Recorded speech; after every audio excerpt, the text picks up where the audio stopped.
প্রচার প্রচারণা ও লগ্নি ফেরতের আশায় ঈদকে কেন্দ্র করেই মূলত মুক্তি পায় বাংলা সিনেমা। তাই তো ঈদের সময় সিনেমা মুক্তির হিড়িক পড়ে যায়। তবে এবার ঈদে লড়াইটা একটু বেশি জমজমাট, কেননা হালের ৩ নায়ক আসছেন ৩ সিনেমায়।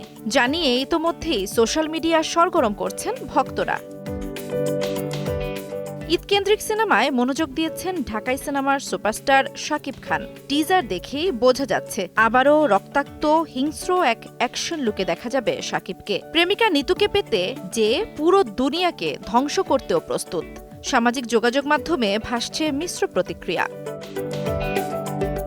অন্যদিকে দীর্ঘ ২ বছর পর বড় পর্দায় ফিরছেন সিয়াম আহমেদ জঙ্গলি হয়ে। এই সিনেমায় একসঙ্গে রয়েছে অ্যাকশন, থ্রিল এবং ভালোবাসার এক করুণ গল্প। চরিত্রের সঙ্গে মিশে যেতে ৭ মাস চুল দাড়ি না কেটে ক্যারিয়ারের অন্যতম কঠিন প্রস্তুতি নিয়েছেন সিয়াম, যার জন্য প্রশংসাও পাচ্ছেন ভক্তদের।